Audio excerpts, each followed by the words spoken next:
In Iceland, there's a museum of preserved animal private parts. In Minnesota, deadly poison darts, shark-tooth spears, and venomous snakes sit locked away. And in Missouri, you can walk through the remnants of an old psychiatric hospital with restraint chairs, lobotomy tools, and other devices used to torment patients. These are more mysterious museums that contain dangerous, bizarre items. Iceland is full of weird museums, apparently. There's one in a public toilet dedicated to punk music. There's a museum of witchcraft. And then there's the Icelandic Phallological Museum, which is exactly what it sounds like. It's the world's only museum dedicated to collecting private parts from every male mammal species. There are over 300 specimens. The collection includes everything from a hamster dong that you need a magnifying glass to see, a 170 centimeter section of a sperm whale dingus that weighs nearly 155 pounds, and it's displayed in a giant glass tube filled with formaldehyde. Most of the specimens are preserved in formaldehyde or dried and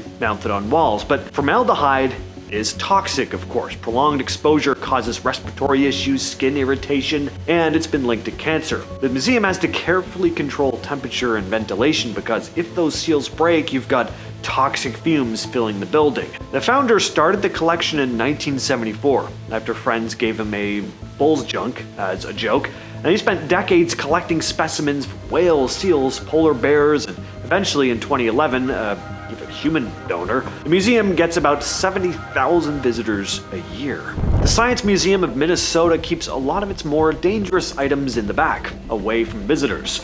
One of the main things they don't put on display is a snakeskin quiver from the Chachi people of Ecuador. Inside it are thin darts that were traditionally coated in curare, a poison that can paralyze you by shutting down your muscles. The darts are old, but the museum has them carefully stored away because nobody really wants to take chances with something that was designed to instantly drop an animal. They also have a shark tooth spear, a wooden pole lined with real shark teeth, sharp enough to slice skin with barely any pressure. Staff say these kinds of weapons are hard to handle because you can cut yourself just by picking them up the wrong way, so they keep it wrapped and secured in storage. Another item that never makes it to the public exhibits is a preserved green mamba. Even though the snake has been dead for years, the species is known for having one of the most dangerous venoms in Africa. It's just safer for everyone if it stays in the research labs in the back.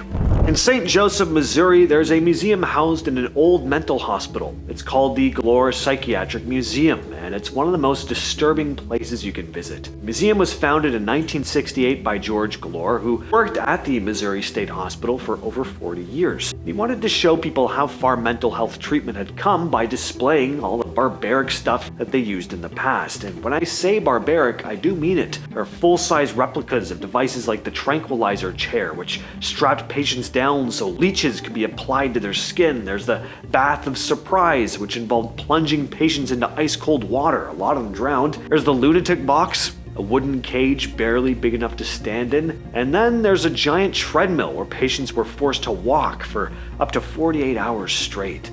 The museum also has real equipment from the 20th century, electric shock devices, lobotomy tools, restraint belts, ice picks used for lobotomies. One exhibit shows 1,446 nails, pins, screws, and buttons that were surgically removed from a patient's stomach.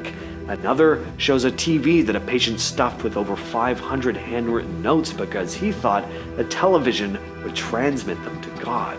The Imperial War Museum in London has a lot of weapons and wartime objects, including some that are still dangerous. Right in the atrium, there's a V-2 rocket from the 40s. During the war, these things destroyed huge chunks of London. One landed just yards from where the rocket sits now, destroying an apartment building and killing 43 people in 1945. Between September 1944 and March 1945, more than 1,000 of these things were fired at Britain. Tens of thousands of workers died just making the rockets and their explosives before any of them even left Germany, and thousands more were killed or injured when the missiles hit, of course. The rocket at the museum was brought over in 1946. And is almost 46 feet tall, stretching close to the ceiling. It's safe now, but seeing it up close does give you a sense of just how destructive it was. At the Cooper Hewitt Smithsonian Design Museum in New York, they've got green wallpaper from the 1830s. Back then, green would fade or turn brown, but in 1775, a chemist named Carl Wilhelm Scheele came up with a pigment that stayed bright.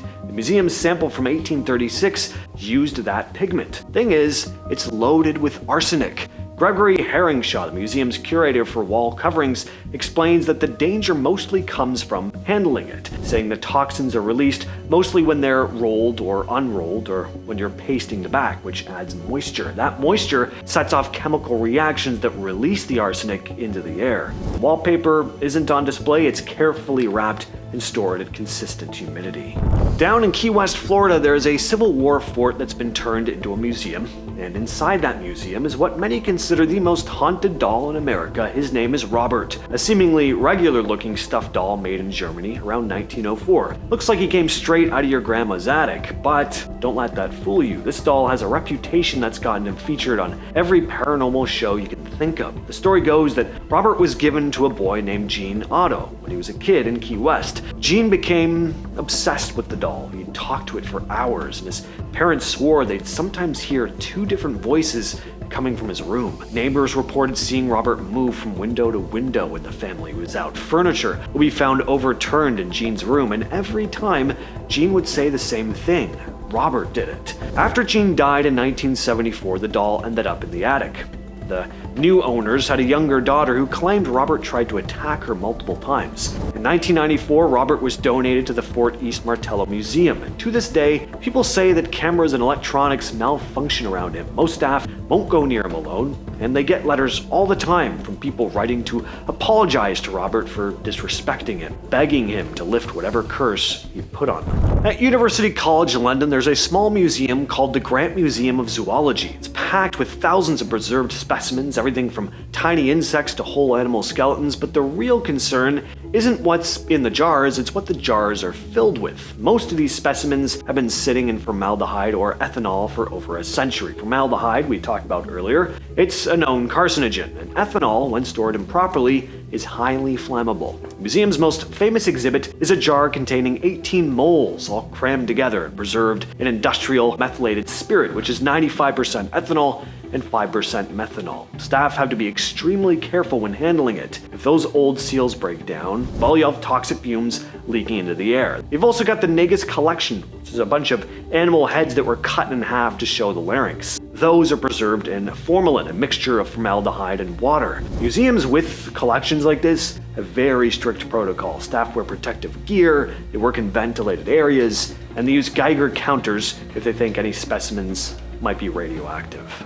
There's a town in Quebec, Canada that used to be called Asbestos. In 2020, they changed the name because, who the hell wants to live in a place called Asbestos? But for over a century, this town was home to the Jeffrey Mine, one of the largest asbestos mines in the world, and they have a museum dedicated to it. The Asbestos Mineral Museum sits right next to the old mine, which is now just a massive water-filled crater. Inside the museum, though, they've got samples of chrysotile asbestos, which was once called the miracle fiber, because it's heat-resistant, it's strong, it was used in thousands of products. The thing is, asbestos fibers are microscopic and they're sharp. When you breathe them in, they pierce your lungs and they don't come out. Over time, that's obviously not good. Could lead to mesothelioma, which is an aggressive cancer. The museum displays raw asbestos samples, mining equipment, and products that used to contain it. Staff have to be extremely careful though, because any disturbance to the samples could release fibers into the air. And now we head back to the Science Museum of Minnesota, where there's also a collection called the Museum of Questionable Medical Devices. It's full of these bizarre, terrifying, and completely ineffective medical equipment from back in the day. There's a machine that claims to diagnose your personality by measuring bumps on your head. There's an electric therapy chair that was supposed to cure constipation by just violently rattling you. And then there's the X-ray shoe fitter. This thing was used in shoe stores in the 1920s all the way through the 70s. You'd put your feet into a machine, it would take an x-ray so you and the salesperson could see how your feet fit inside the shoes. It sounds convenient, except these machines were constantly leaking radiation. Customers were getting blasted with x-rays every time they used it, and people used it a lot. They'd stick their feet in multiple times just because it was kind of cool to see your bones. By the 70s, most states had banned them, but one was still being used in West Virginia Pennsylvania in 1981. The museum's X-ray shoe fitter is sealed behind plexiglass now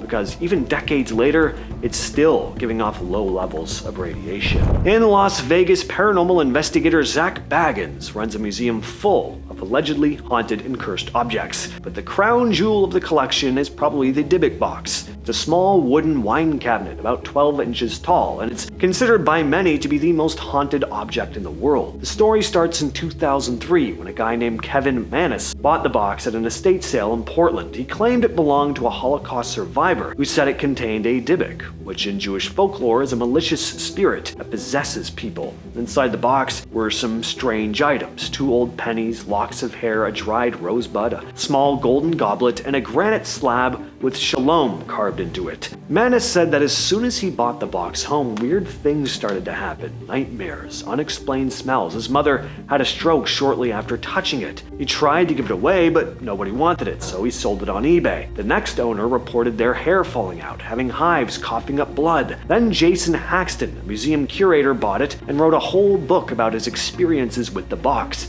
He claimed it made him sick, and that he had to consult rabbis to figure out how to contain it. In 2016, he donated it to Zach Bagans. Post Malone visited the museum and was there when Bagans touched the box for the first time. Post touched Bagans' shoulder while he was holding it, and shortly after, Post's plane had to make an emergency landing when the tires blew out. His Rolls-Royce got in a serious accident. His house was robbed. The box is still on display at Bagans Museum, and people still report feeling sick or uneasy around it. That's been the video for today, though. I'll catch you, yes you specifically, in the next one.